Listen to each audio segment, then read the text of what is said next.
कृष्ण हरी मंडळी, आता उन्हाळा चालू, उन्हाळ्यामध्ये भुईमुग शेंगाची काढणी पण सुरू आहे आणि आज बाजार चालू होता तर बाजारामधून मी ओल्या भुईमुगाच्या शेंगा आणलेले. तर ओल्या शेंगाण्यापासून मी चाट बनवणार आहे. त्यासाठी अशा शेंगा फोडून घ्यायच्या.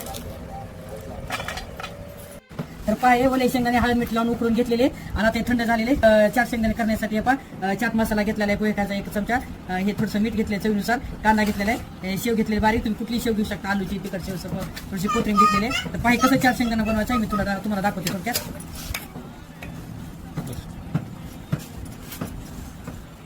तर पाय कांदा घालायचा, थोडीशी शेव घालायची, थोडासा चाट मसाला घालायचा,